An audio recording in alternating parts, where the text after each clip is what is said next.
पहले इस वीडियो को ध्यान से देखो। इमेजिन लड़कियों से डरो तुम, जो खुद तुमसे डरी पड़ी हैं। नीचे जेंडर हो तो क्या ही कर लेगी लड़की, ज्यादा ज्यादा रिजेक्ट ही कर सकती है और क्या कर सकती है। केस लगा देगा था फेक। किस दिन लड़की भी चल के देखो 11 बजे, तुम पता लगा डर क्या होता है। चलना बस ना, छेड़ना मत उसको, बस चल दो, तेज तेज चल दो, भाग लो एकदम से, आगे ओवरटेक कर लो। निकल जाता उनका। ये इंसान इस वीडियो में क्लियरली वीमेन के टुवर्ड्स हेट फैला रहा है। ये कह रहा है कि वीमेन इंफीरियर है, मेन से इंफीरियर है। इस तरह के लोग कैमरा लगा लेते हैं और व्यूज और एंगेजमेंट के लिए कुछ भी बोलते हैं इंटरनेट पर आकर। इसके जो व्यूअर्स हैं वो इसका कंटेंट कंज्यूम करते हैं और हंसते हैं इस तरह की बातों में। ये कोई फनी चीज नहीं है, ये कितना सीरियस हो सकता है, किसी की मेंटल हेल्थ को इम्पैक्ट कर सकता है। आपको इंटरनेट पे कई सारे ऐसे वीडियोस मिल जाएंगे जिसमें इस तरह के क्रिएटर्स वीमेन के टुवर्ड्स ओपनली हेट फैलाते हैं। ये वीमेन को इंफीरियर बताते हैं।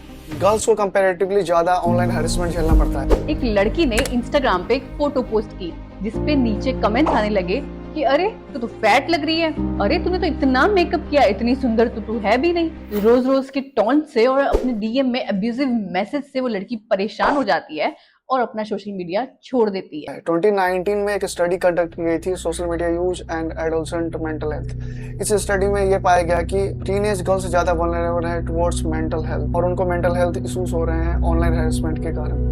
लिंक डिस्क्रिप्शन में है, आप वहां से देख सकते हो इस स्टडी। तो आप देख सकते हो इस तरह के क्रिएटर्स कितना नेगेटिव इम्पैक्ट डाल रहे हैं टीनेज गर्ल्स के ऊपर। और ऐसा नहीं है कि हेट सिर्फ गर्ल्स को ही फील करना पड़ता है ऑनलाइन, हेट मैन के लिए भी है। इस वीडियो को देखो।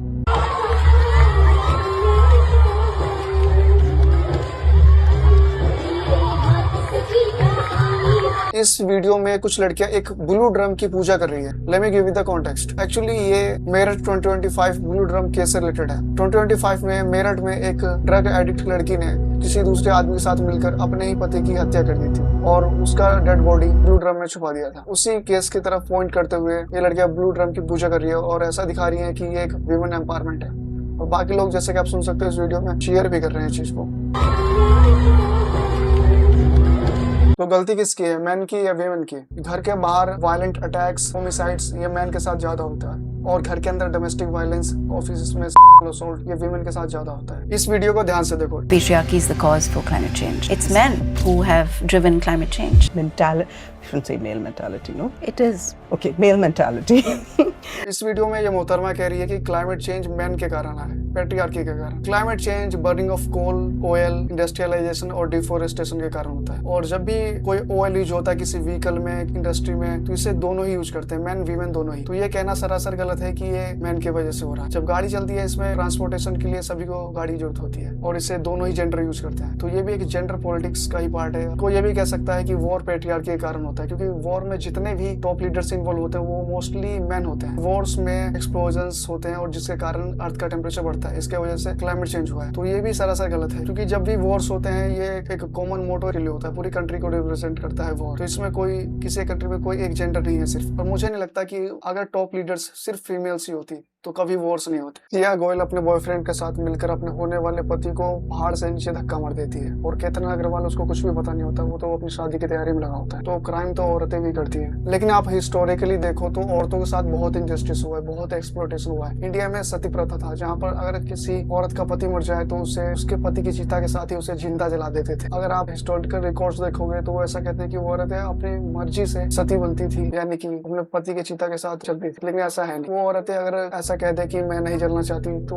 उन्हें सोसाइटी से बहुत ही पुशबैक झेलना पड़ता था। ऐसा बहुत सारे केसेस में ऐसा हुआ है कि उनके विल के अगेंस्ट उनको उनके पति के डेड बॉडी के साथ ही जला दिया जाता था। और ये ज्यादातर राजस्थान और वेस्ट बंगाल में होता था। और ये पता है कब जाके बंद हुआ? ये बंद हुआ 1829 में। राजा राम मोहन रॉय ने काफी कोशिश की। जब वो कोशिश कर भी रहते हैं उस टाइम भी बहुत सारी औरतों को जलाया जा रहा था सती के नाम पे। इतना बेकार रिचुअल है, ये कंट्रोवर्शियल हो जाएगा। बहुत सारे लोग कहेंगे कि नहीं नहीं ये तो स्पिरिचुअल प्रैक्टिस है। स्पिरिचुअल प्रैक्टिस क्या है यार? किसी इंसान को तुम जला रहे हो, स्पिरिचुअल प्रैक्टिस है। और जो औरतें अपनी मर्जी से भी सती बनती थी, उनके पास अपनी मर्जी थी का? तुम जब बचपन से किसी को कंडीशन कर दोगे ऐसा करने के लिए तो उसके पास कोई ऑप्शन बचता नहीं है। तो बस सोसाइटी का एक पार्ट बन के रह गई है, जो सोसाइटी में चल रहा है वो कर रही है। लेकिन मुझे नहीं लगता जलते टाइम किसी को भी मजा आ रहा होगा। सती प्रथा के साथ एक चीज और बहुत बुरी ये है कि अगर हस्बैंड मर जाए तो वाइफ को उसके चिता के साथ ही जला देते थे, लेकिन अगर वाइफ मर जाए तो हस्बैंड फ्री था दूसरी शादी के लिए। ये कितना इंजस्टिस है। एक इस तरह की सोसाइटी थी, ये सड़ी हुई सोसाइटी, गली हुई सोसाइटी थी। और ये एक्सप्लॉयटेशन बस इंडिया तक ही लिमिट नहीं था हिस्टोरिकली। यहाँ तक कि अमेरिका में 1974 तक औरतें अपने मर्जी से अपना क्रेडिट कार्ड नहीं ले सकती। उनको एक क्रेडिट कार्ड के लिए भी अपने हस्बैंड का परमिशन चाहिए होता था। अगर आपके पास पैसे भी है तो आप ले नहीं सकते। मायरा ब्रेडवेल, वो मेहनत करती है, अपनी पढ़ाई कंप्लीट करती है और सारे एग्जाम्स क्लियर करती है, उसके बावजूद उनको लॉ प्रैक्टिस करने के लिए लाइसेंस नहीं मिलता। तो वो इस केस को लेकर सुप्रीम कोर्ट जाती है, तो वो फिर सुप्रीम कोर्ट में केस फाइल करती है और गैस व्हाट, वो केस हार जाती है और उन्हें लाइसेंस नहीं मिलता। कोर्ट ये कहता है कि एक वुमेन इतनी इंडिपेंडेंट नहीं है कि वो लॉ प्रैक्टिस कर सके, लेकिन इवेंचुअली उन्हें लॉ प्रैक्टिस करने की परमिशन मिल जाती है, लेकिन तब तक वो आगे बढ़ चुकी होती है और वो लीगल न्यूज़पेपर पब्लिश करने लग जाती है और इस तरीके से वो कभी लॉ प्रैक्टिस नहीं करती। और इस केस को काफी बाद तक, कई दशकों तक साइट किया जाता है बहुत सारे केसेस में कि औरतों की कोई आइडेंटिटी है भी कि नहीं उसके हस्बैंड के बिना।